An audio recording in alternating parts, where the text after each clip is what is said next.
Mga ka-UJ, ang hirap talagang separate ang pagiging magkapatid at pagiging business partner. Kasi personally, yung personality ko, if I have this vision, meron akong ipipitch na pinaniniwalaan ko, ilalaban ko yun talaga hanggang dulo. Ako naman, pag sa tingin ko talaga na, wait lang pa, hindi yan talaga pwede. Parang, o kaya hindi yan yung, parang madi-disalign tayo. So, may mga disagreements, maraming beses. Pero habang tumatagal, mas natututunan natin yun, no? Tutuloy ba natin? Nandito na tayo, hindi mo ba natin gagawin? So, let's go!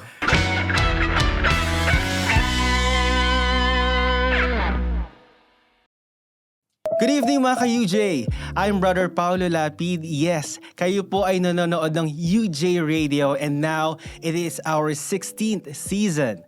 Tayo po ay napapanood over INC TV and INC Pieces Facebook page and YouTube channel. Our guest for tonight. Actually, medyo kinakabahan ako because this is the first time na makakasama ko siya sa ganitong kwentuhan. He is very close to my heart. Owner and president of Persian Avenue, a finance officer and very eligible kadiwa from the local congregation of Angeles City, Pampanga North. Please welcome Brother RJ Temple Lapid. Hi Pao, and thanks for having me here. Kung ikaw kinakabahan din ako. So medyo bago sa atin ito ngayon, no? Hindi ko rin alam, pero at least we're excited na gagawin itong ganitong pag-uusap, di ba? Yes, welcome to the show. And ngayon pa lang gusto ko mag-thank you sa'yo for saying yes. Tutuloy ba natin? Nandito na tayo. Hindi mo ba natin gagawin? So, let's go! So sa mga viewers na mga ilan na nakakakilala po sa akin or kabisado po ako, I'm a business owner. Lagi ko yan nababanggit every time na may interview, pero behind that po, meron po akong kasama sa business or sa pagnenegosyo, which is my brother. Kapatid ko po talaga siya. Yeah. We're siblings talaga. So, excited ako para i-share natin sa kanila kahit pa paano yung, kung paano natin ito ginagawa yung pag-business natin. Kwentuhan mo naman ang ating mga viewers kung paano nag-start yung business na Persian Avenue. Bago naman naging Persian Avenue yan, nung na-discover ko yung pag-shawarma is before, I've been into the supplies industry ng mga raw mats ng mga businesses. So, until such time na meron akong nakita na negosyo na nasupplyan ko ng mga raw mats na ang field niya ay shawarma business.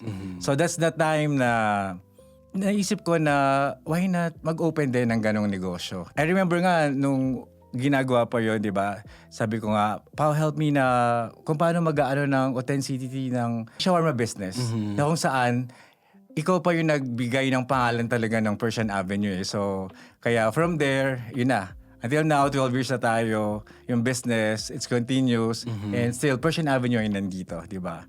Sa hindi po nakakaalam, I'm a mass comm graduate at ang kapatid ko I'm po a business ay management graduate sa New Era New University din. proud na taga New Era. So natatandaan ko, that time, hindi pa ako directly involved dun sa business. You alone, nakikita kita from like preparing yung raw mats, marination, paggawa ng bread. How was it nung time na yun? Ano yung na-envision mo for our baby? For our business? Actually, during that time talaga, basta ang alam ko lang, gusto ko lang mag-business. Hindi ko rin alam kung saan talaga dadalhin eh, no?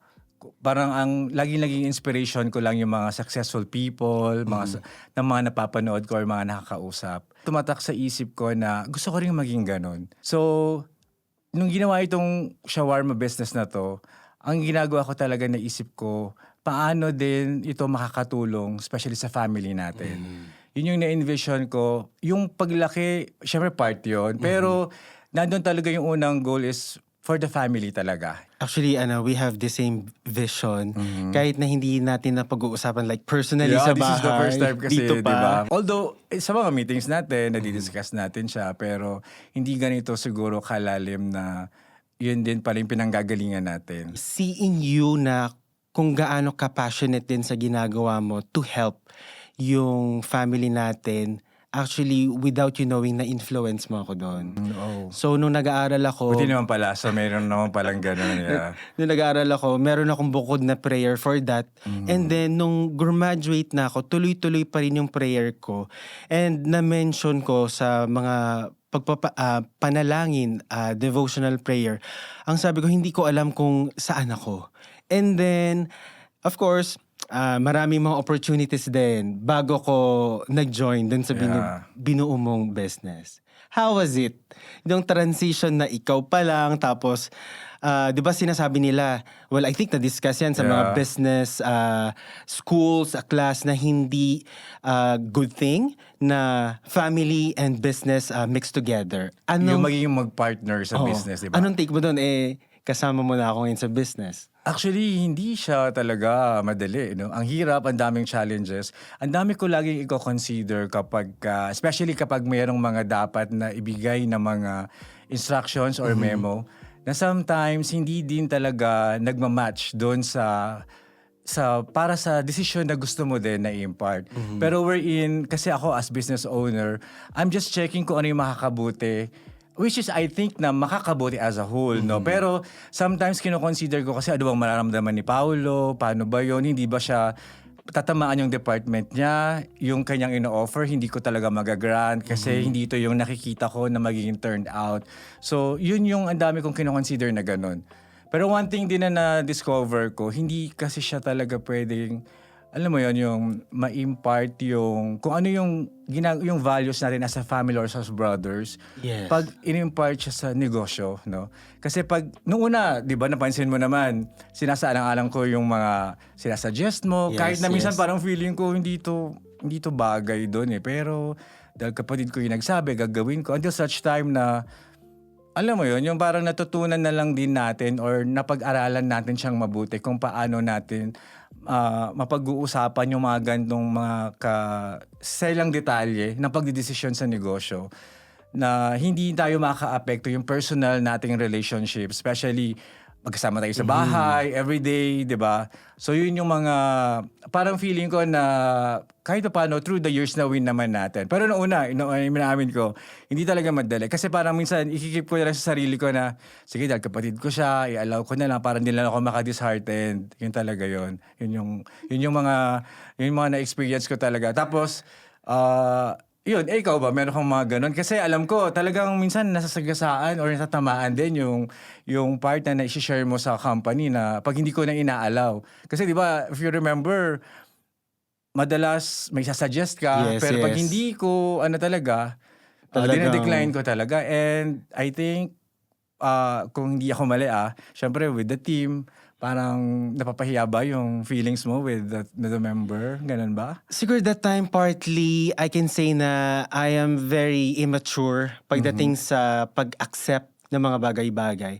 But then 12 years na tayo, so I can say na yung learnings na na-impart mo sa akin, maybe not word per word, pero yung na-experience ko working with you as my brother, nagkaroon kasi ng differentiation. Remember, naalala ko tuloy sinabi mo, ang hirap, mga ka-UJ, ang hirap talagang i-separate ang pagiging magkapatid. I agree doon. Yeah. At pagiging business partner. Kasi personally, yung personality ko, if I have this vision, meron akong ipipitch na pinaniniwalaan ko, ilalaban ko yun talaga hanggang dulo. Nilalaban niya po mga ka-UJ. Pero ako naman, pag sa tingin ko talaga na, wait lang pa, hindi yan talaga pwede. Parang, o kaya hindi yan yung, para madi-disalign tayo. Yes, So, yes.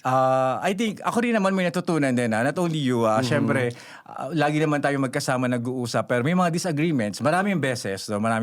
Pero, yun nga yung nakita ko, yung habang tumatagal, mas natututunan natin yun. No? Nadi-discover natin one another, how I work, kung ano yung result na gusto mong makita sa akin. And ang isa sa gusto kong i-share din sa ating mga ka-UJ is nung time na pinag-usapan natin kasi naging aggressive po yung expansion ng business namin. That time, Battle of Shawarmas talagang everyday, it's everywhere. Kanya-kanyang pakulo, paglo-launch ng iba't ibang mga campaigns. Yeah. And di ba yung vision natin nun, paano ba magstay sa game? Yeah.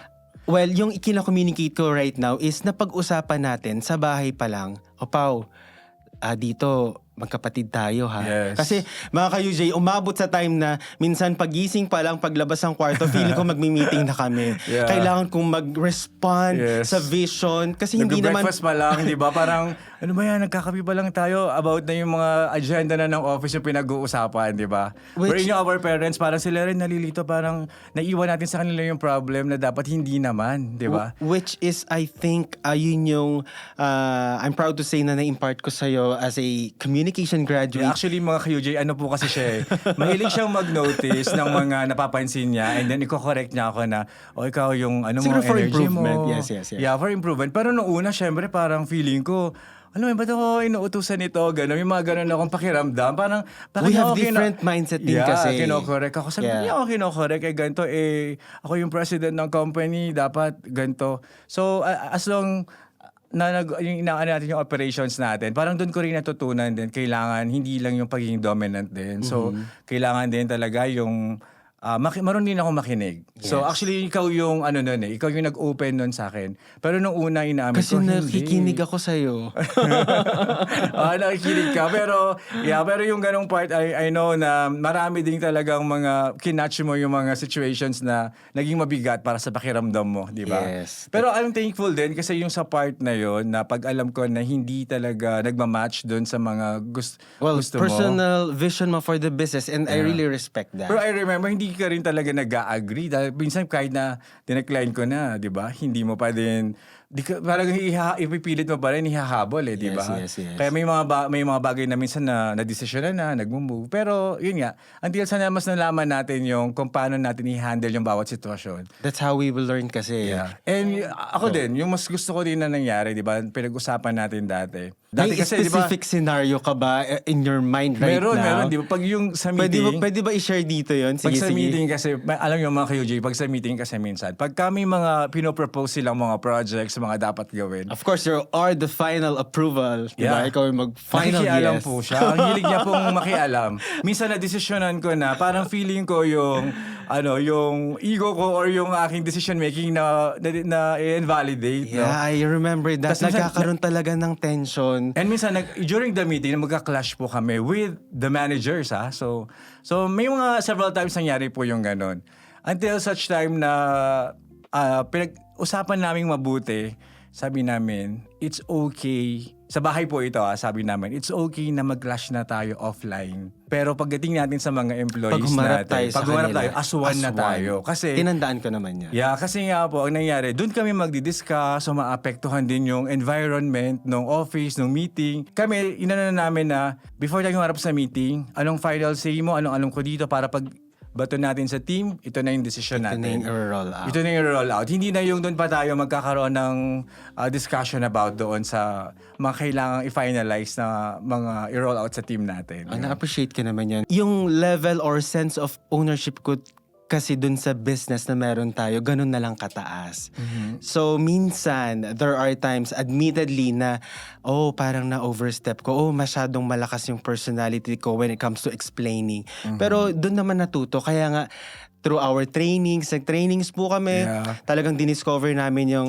paano yung magiging, yung relationship din natin. Kasi nga, laging nahahalo di ba? Yung as siblings, as brothers, pagdating sa business, ganoon pa din. So, at least yun yung parang yun yung natutunan natin. Yun yung nalaman natin, yung limitations and boundaries. And boundaries, yes. O kasi nung una din, di ba, pagpasok mo sa business, owner din ako, di ba? Parang gano'n. Actually, may ganun akong mindset. Parang parehas lang tayo ng which is, for me, I respect that. Pero, parang habang tumatagal pala talaga, hindi pwede na same level, same yung approval, kasi ang mangyari is malilito din kung ano yung susundin, ano yung gagawin. Kaya inaayos din natin yung org chart natin, yung mga duties natin, yung rules natin. Kaya nga through trainings, yung process, yun yung sinasabi ko na, sorry to cut, yung through trainings na discover natin na ito pala yung communication style ni RJ, ito pala yung communication style ni Pao, magkaiba yung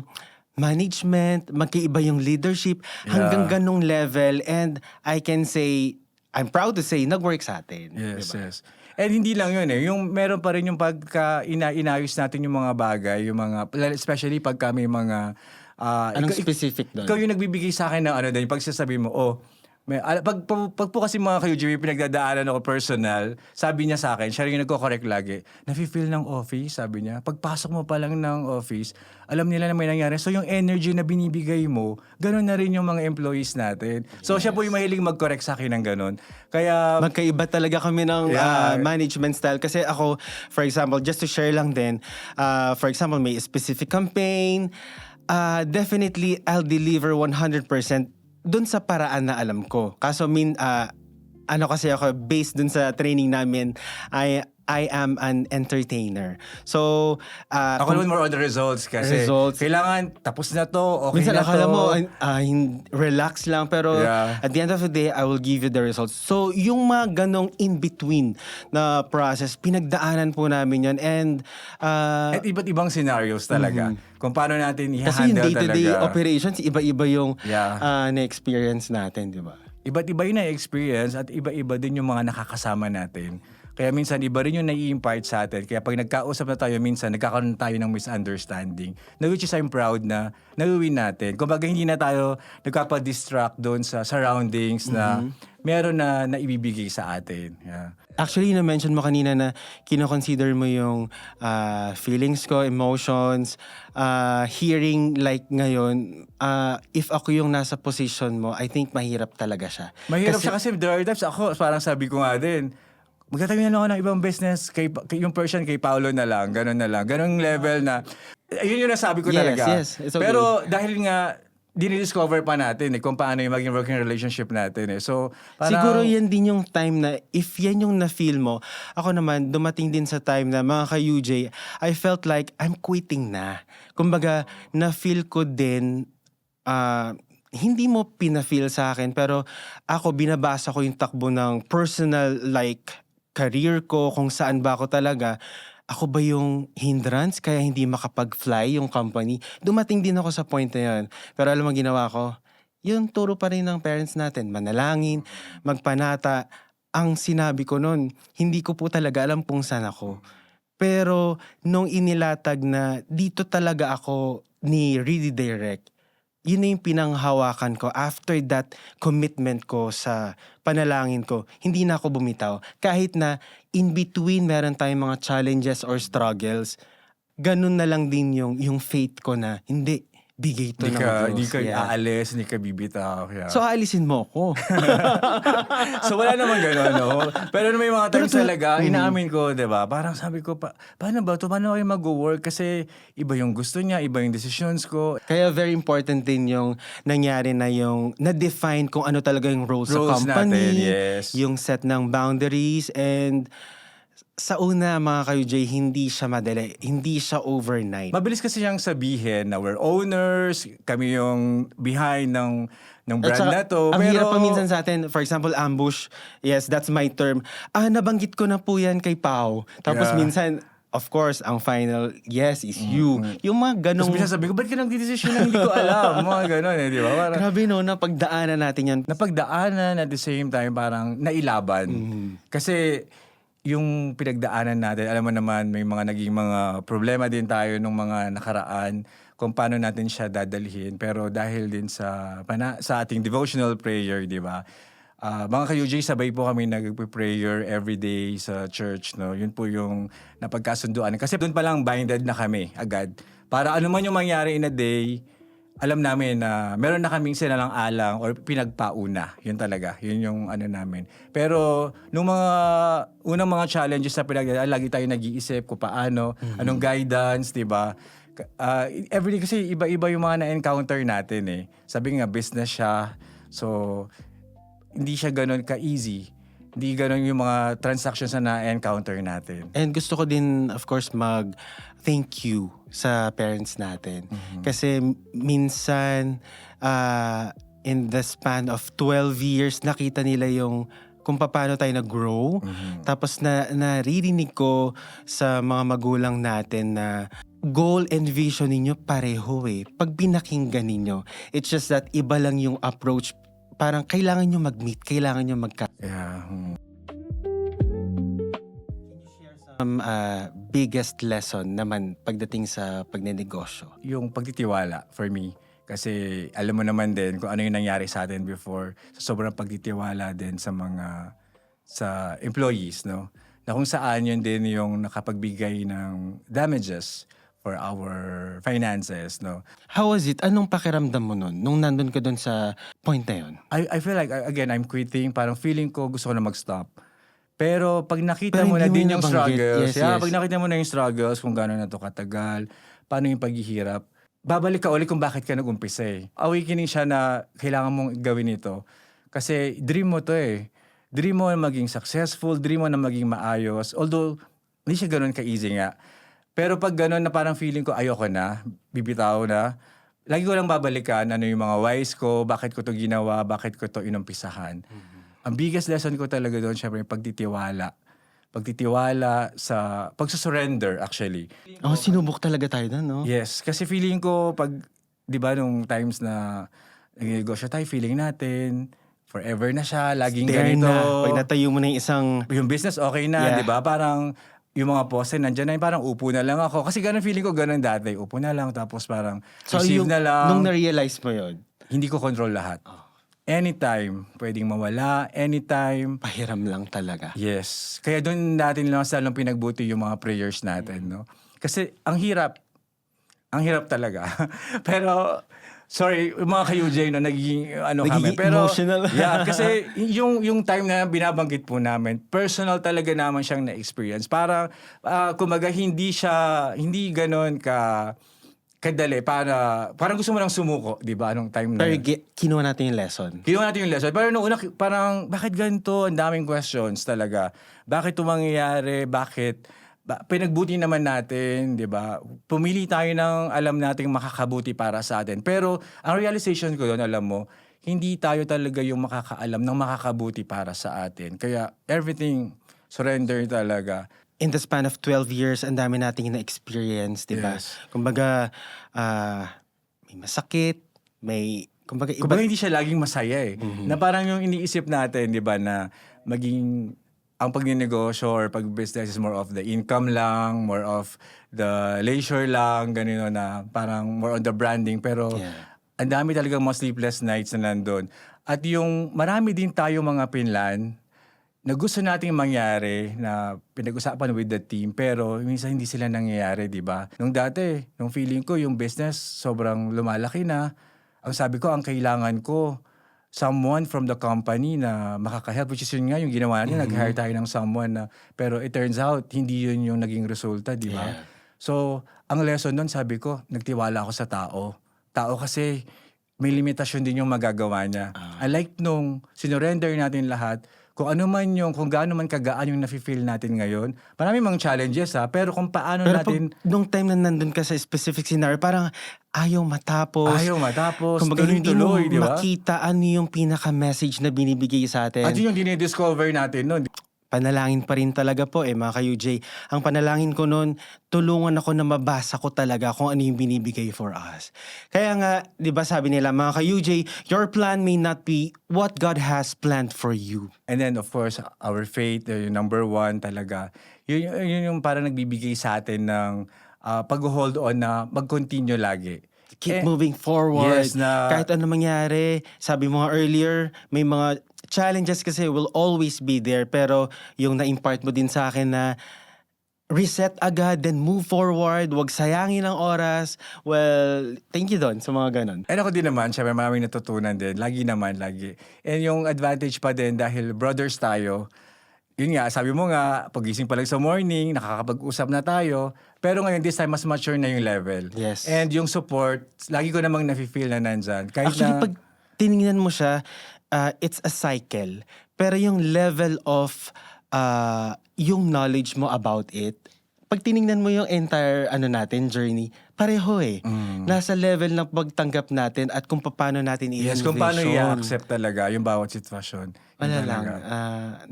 Na-amazed ako. Ang galing na kinaya natin. Kinain natin at ngayon ko lang din mas na-realize yung importance natin as brothers na magkasama sa negosyo. Kumbaga napalitan yung dating yung dating iisip ko na hindi mag-work dahil nga sa mga differences natin. Pero ngayon, dahil kung na-handle natin siya so far, 'di ba? At na-manage natin yung ating mga emotions, yung mga expectations natin, na-define yung mga roles natin. So, naging maganda yung na-feel natin every day or nagagawa rin sa trabaho natin para makapag-proceed and makapag-move forward every day. Gusto kong mag-thank you. Thank you sa'yo, of course, for saying yes and hearing yung mga ganyan. Kumbaga mas, I feel more motivated and inspired. Thank you, UJ Radio, sa ganitong thank you, opportunity. Jay, for this opportunity. Kasi, it's a good opportunity na napag-usapan natin ito. And kumbaga, mas nakilala ko din kung ano yung mas gusto mo parang i-impart sa business bilang tayo na magkasama sa negosyo na to. And host muna ako ulit, ha? Alright, sige. Thank you, Brother RJ, sa pag-share nung story natin together sa mga viewers natin. And I hope kahit papaano may matutuhan po kayo for this sana, episode. sana. Let's now listen to what the Bible says. O my people, trust Him all the time. Pour out your longings before Him, for He can help.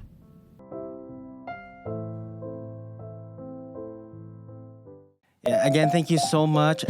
Baka may gusto kang batiin sa mga friends. Of course, yung ating mga kasama sa office, Persian Avenue family, we're here, kami ni Pao, nandito. So, we're happy for the opportunity na ibinigay para sa amin. And of course, I'd like you, sa mga viewers po natin, sana support nyo rin kami sa aming mga social media accounts, sa aming Facebook, sa Instagram, and TikTok. It's all Persian Avenue lang po. Yun, search nyo lang kami. So, nandun makita nyo po yung mga events and happenings namin, mga store openings namin nandun, and mga product launches na ino-offer ng brands namin nandun din po. So, I hope na maka-visit din kayo sa mga stores namin. So, yun lang po. Yeah. If you enjoyed and were inspired by this episode, do give us a like or a heart. UJ Radio is on INC TV and INC Pieces Facebook page and YouTube channel. Follow INC Pieces socials. Meron po yan sa Facebook, YouTube, Instagram, and TikTok with the username @weare.incpc. Again, maraming salamat po sa ating tagapamahalang pangkalahatan, ang kapatid na Eduardo V. Manalo. Ganun din po sa ating pangalawang tagapamahalang pangkalahatan, ang kapatid na Angelo Eranio V. Manalo. Thank you for joining us and we'll see you again next week here on UJ Radio. Bye! Thank you!